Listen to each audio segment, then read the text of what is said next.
Prostate cancer হচ্ছে prostate গ্রন্থির cancer. Prostate গ্রন্থিটা শুধু পুরুষেরই থাকে, মহিলাদের থাকে না। কাজেই এটা পুরুষেরই ক্যান্সার। এটা থাকে পুরুষাঙ্গের নিচের গোড়ার দিকে, যেটা থেকে বীর্যের বেশিরভাগ অংশ তৈরি হয়।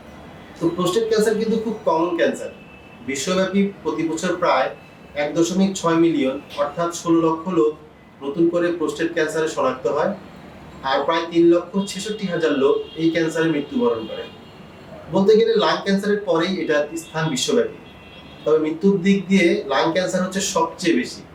আর এই ক্যান্সারের বাংলাদেশের যদি আমি পরিসংখ্যান বলি, তাহলে বাংলাদেশে প্রতি বছর প্রায় 1,67,000 মতো নতুন রোগী এই প্রোস্টেট ক্যান্সারে আক্রান্ত হচ্ছে। তার মধ্যে মাত্র 2 থেকে 2,500 এই প্রোস্টেট ক্যান্সারে আক্রান্ত হচ্ছে। কাজে প্রথম 5টা ক্যান্সারকে যদি আমরা ধরি, এই প্রথম 5টা ক্যান্সারের মধ্যে কিন্তু প্রোস্টেট ক্যান্সার পড়ে না, এবং এইটাতে মৃত্যুর হার প্রতি বছরের প্রায় 1 থেকে 1,500 এই রকমের মধ্যেই থাকে। প্রোস্টেট ক্যান্সার আসলে বিভিন্ন কারণে হয়, আর এর মধ্যে অন্যতম প্রধান কারণ যেটা আমি প্রথমেই বলেছি যে এটা পুরুষ মানুষের ক্যান্সার। তো পুরুষ হওয়াটাও একটা রিস্ক, আর দ্বিতীয় হচ্ছে বয়স বাড়াটা একটা রিস্ক, তৃতীয় হচ্ছে মোটা হওয়াটা একটা রিস্ক। দুইটা ক্যান্সার আছে যাদের হরমোনের সাথে খুব বেশি সম্পর্ক। এর মধ্যে হচ্ছে ব্রেস্ট এবং হচ্ছে প্রোস্টেট ক্যান্সার। তো প্রোস্টেট ক্যান্সার পুরুষের সেক্স হরমোন টেস্টোস্টেরনের সাথে এটার একটা সম্পর্ক আছে। আর অনেক কিছু আছে, যেমন ভিটামিন ডি, ক্যালসিয়াম, এগুলো বলা হয়ে থাকে যে অতিরিক্ত খেলে মানুষের ক্ষেত্রে অনেক উপকার হয়, কিন্তু প্রোস্টেট ক্যান্সারের ক্ষেত্রে এটার উপকার এটা অনেকটা প্রোস্টেট ক্যান্সার হওয়ার জন্য ঝুঁকি বাড়ায়। জেনেটিক কারণের মধ্যে আছে 2-একটা সিনড্রোম আছে, আর একটা জিন আছে BRCA1, BRCA2। ফ্যামিলিতে থাকলেও এটা প্রোস্টেট ক্যান্সার হতে পারে। এছাড়া BRCA1 অথবা 2 জিন যাদের মিউটেশন হয় বা লিঞ্চ সিনড্রোম থাকে, তাদের লিঞ্চ সিনড্রোম একটা সিনড্রোম আছে, তাদের কিন্তু এই প্রোস্টেট ক্যান্সার হওয়ার ঝুঁকিটা বেশি থাকে। যেমন প্রস্রাবটা পুরোপুরি না হওয়া, মাঝে মাঝে থেমে থেমে যাওয়া, মনে হলো যেন প্রস্রাব কিছুক্ষণ করার পরে আরো কিছুটা অংশ ভিতরে রয়ে গেছে। শেষের দিকে এসে অনেকের ক্ষেত্রে প্রস্রাব একেবারেই বন্ধ হয়ে যেতে পারে। আর প্রস্রাব এই যে থেকে যায়, এই যাওয়ার ফলে বারবার প্রস্রাবে ইনফেকশন হয়। এছাড়া প্রস্রাবের পিছন দিকে এটা যাওয়ার কারণে এটা কিডনিকে এফেক্ট করে। অনেক ক্ষেত্রে প্রস্রাবের সঙ্গে রক্ত যেতে পারে।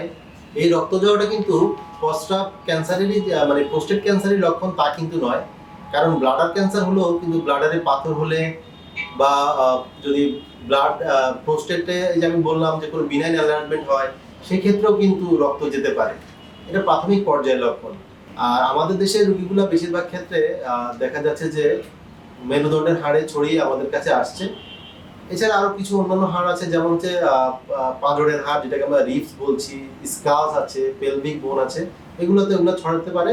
তখন রোগীরা ব্যথা নিয়ে বা ব্যাক পেইন নিয়ে আসে, প্রেজেন্ট করে যে ব্যাক পেইন এবং সাথে তার প্রস্রাবে আটকে যাচ্ছে এবং রক্ত যাচ্ছে। এই সম্মিলিত সমস্যাগুলো নিয়ে যখন আসে, তখনই আমরা ধারণা করে নিতে পারি হয়তো প্রোস্টেটের সমস্যা হচ্ছে।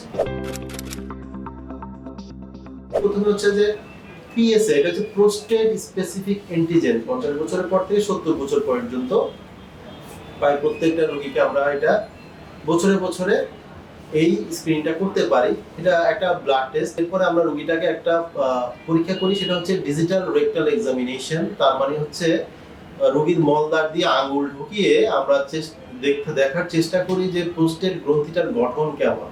এটা কি সাধারণ টেক্সচারে আছে নাকি এটা অনিয়মিত টেক্সচারে চলে গিয়েছে। যদি অনিয়মিত হয় তাহলে কিন্তু আমাদের সন্দেহ ঘনীভূত হয়।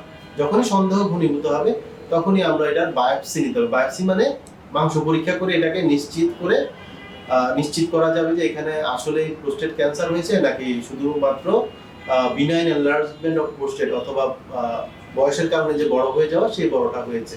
বিশেষ করে বয়স্ক পুরুষরা তখন, এবং PSA যাদের বেস হয়, তারা হাড্ডিতে রোগটা ছড়িয়ে নিয়ে আসে। তো এই ধরনের ক্ষেত্রে স্ক্রিনিং এর মধ্যে পড়ে না। বিভিন্ন টেস্ট আমরা আসলে করে থাকি যে হাড্ডিতে ছড়িয়েছে কিনা। এর মধ্যে হচ্ছে বোন স্ক্যান করে থাকি। এছাড়া যখনই আমরা রোগটা শনাক্ত হয়, আমরা কিন্তু লোকালি তার অবস্থান কি সেটা জানার জন্য MRI করে থাকি।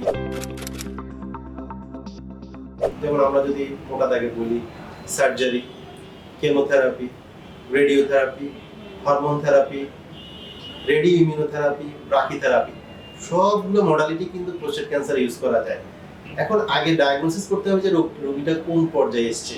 যদি আমরা দেখি যে রোগীটা প্রাইমারি স্টেজে আসছে এবং ভেরি লো রিস্ক ডিজিজ, সেক্ষেত্রে আমরা অনেক সময় এমনও আছে যে আমরা তাকে বয়স বেশি একটা রোগী তার দেখা যাচ্ছে যে একদম low grade very high risk disease, very very low risk, সেক্ষেত্রে কিন্তু আমরা তাকে উইদাউট ট্রিটমেন্টও রাখতে পারছি এবং অ্যাক্টিভ সার্ভেলেন্স আমরা বলছি যে তাকে শুধুমাত্র আমরা ফলো আপ করছি সময় সময়, প্রয়োজন হলে আমরা তাকে কোনো ইন্টারভেনশনে যাচ্ছি। আবার একই বয়সী একটা রোগী যদি ভেরি হাই রিস্ক ডিজিজ থাকে, ভেরি হাই রিস্ক বা বলতে কোথাও ছড়িয়ে গিয়েছে বা তার ওই যে প্রোস্টেট ক্যান্সারের যে কোষগুলো সেগুলোর ডিফারেন্সিয়েশন বেশি বা গ্লিসন গ্রেডটা অনেক বেশি, সেক্ষেত্রে আমরা অনেকগুলো মডালিটি ইউজ করতে পারছি। যদি সীমাবদ্ধ থাকে রোগটা, তাহলে আমরা সেক্ষেত্রে তাকে প্রোস্টেটে রেডিয়েশন দিচ্ছি, রেডিকেল রেডিয়েশন দিচ্ছি বা রেডিকেল প্রোস্টেটেক্টমি অপারেশনটাও করতে পারছি। এছাড়া যদি দেখি যে আশেপাশে একটু ছড়িয়েছে কোথাও, সেই ক্ষেত্রে আমরা তাকে আগে কিছু হরমোন দিচ্ছি, যে হরমোনটাকে ডিপ্রাইভ করার জন্য চেষ্টা করছি। সেই ক্ষেত্রে এরপর তাকে আমরা আবার রেডিয়েশন দিয়েও চিকিৎসা করছি। আবার ক্ষেত্র বিশেষে আমরা ব্রাকিথেরাপির মতো মডালিটিসগুলো ব্যবহার করতে পারছি। যেহেতু প্রোস্টেট ক্যান্সারের মেইন হরমোনটা টেস্টোস্টেরন তৈরি হচ্ছে আমাদের অন্ডকোষ থেকে, সেই ক্ষেত্রে অন্ডকোষে সার্জারি করে ফেলা হচ্ছে এবং অন্ডকোষ সার্জারি করলে দেখা যাচ্ছে প্রায় 80% ক্ষেত্রে হরমোনগুলো ডিপ্রাইভেশন থাকে। রেডিয়েশন মিনস হচ্ছে রেডিওথেরাপি। সেটা আমরা কারো যদি লো ভলিউম ডিজিজ থাকে, দেখা যাচ্ছে তার খুব একটা দুই একটা হাড্ডিতে ছড়িয়েছে, তাহলে কিন্তু আমরা তাকে কিউরেটিভ ইন্টেন্টেই, মানে কিউরেটিভ ইন্টেন্ট মানে হচ্ছে রোগীটা সুস্থ হয়ে যাবে এই আশায় করে আমরা কিন্তু তাকে রেডিয়েশনটা ব্যবহার করতে পারছি। বাংলাদেশে কিন্তু প্রত্যেকটা চিকিৎসা অ্যাভেলেবল। প্রথমত আপনি সার্জারি করতে পারছেন, যেটা আমি বলেছি যে আগে রেডিকেল প্রোস্টেটেক্টমি এবং হচ্ছে অন্ডকোষের অপারেশন অর্কিয়েক্টমি, এই অপারেশনগুলো হচ্ছে। এরপর রেডিয়েশন ফ্যাসিলিটি, যে রেডিকেল রেডিয়েশন রেডিওথেরাপি, প্রোস্টেটে রেডিওথেরাপি দেওয়া যাচ্ছে, ইভেন ব্রাকিথেরাপিও হচ্ছে। এছাড়া যদি কারো ব্যথা হচ্ছে, পেলিয়েটিভ রেডিওথেরাপি সেটাও দেওয়া যাচ্ছে। হরমোনাল থেরাপি, এগুলো আগে কিছু কিছু ওষুধ ছিল যে দেশের বাহির থেকে আনতে হতো বা বিদেশি কোম্পানিরা আমাদের দেশে এটা আনতো, সেটা কিন্তু এখন আমাদের দেশি কোম্পানিগুলো প্রোডাকশন করার কারণে সেই হরমোন থেরাপিগুলো একদম ভেরি মাচ অ্যাভেলেবল এবং প্রত্যেকটা কোম্পানির বলতে গেলে আছে। এছাড়া কিছু টার্গেটেড থেরাপি আছে, সেই ওষুধগুলো সব কিছুই কিন্তু বাংলাদেশে আছে। সুতরাং প্রোস্টেট ক্যান্সার চিকিৎসার জন্য বা রোগ নির্ণয়ের জন্য কিন্তু আমাদের রোগীদের দেশের বাইরে যাওয়ার কোনো প্রয়োজন নাই। সকল চিকিৎসাই আমাদের দেশে আছে, সকল চিকিৎসাই চট্টগ্রামে বিদ্যমান আছে এবং এখানে হাইলি এফিশিয়েন্ট সকল অনেক ক্যান্সার বিশেষজ্ঞ আছে। সুতরাং নিশ্চিন্তে নির্ভয়ে আপনারা এই প্রোস্টেট ক্যান্সার হলে আমাদের কাছে চলে আসতে পারেন এবং চিকিৎসা গ্রহণ করতে পারেন। আমাদের রোগীদেরকে দুর্বল করে দিচ্ছে বিভিন্ন আশেপাশের মানুষজন, পাড়া প্রতিবেশী, তারা দুর্বল করে দিচ্ছে। তো পাড়া প্রতিবেশী থেকে শুরু করে ভাই বোন আত্মীয় স্বজন পুত্র কন্যা সকলকেই কিন্তু এই যখনই ক্যান্সার হবে তাকে অ্যাসিউরেন্স দিতে হবে বা তাকে সহমর্মিতা এবং হচ্ছে তার প্রতি সাপোর্ট দিতে হবে যে এটা কোনো রোগ নয়, লাইক নর্মাল সাধারণ যে কোনো একটি রোগ। এবং অবশ্যই প্রত্যেকটা চিকিৎসক যে চিকিৎসকের তত্ত্বাবধানে চিকিৎসা গ্রহণ করবেন বা যাবেন, তাকেও সেখানে তাকে অবশ্যই সহমর্মিতা প্রদর্শন করতে হবে, তাকে রোগ নিয়ে এডুকেশন দিতে হবে, রোগ নিয়ে এডুকেটেড করতে হবে। এবারে এই ভয়ের যে জিনিসগুলা, যে আমরা ভয় পাচ্ছি কেন পাচ্ছি, সেগুলা নিয়ে তাকে ডিটেলস বলতে হবে যে আপনার এই রোগ নিয়ে আপনি দীর্ঘদিন একদম নির্ভয়ে ভালো থাকতে পারবেন। রোগটা ইভেন যদি স্টেজ 4-এও চলে যায়, সেই ধরনের রোগীগুলো কিন্তু আমরা দেখেছি 10-15 বছর পর্যন্ত ভালো আছে, আল্লাহর রহমতে বেঁচে আছেন।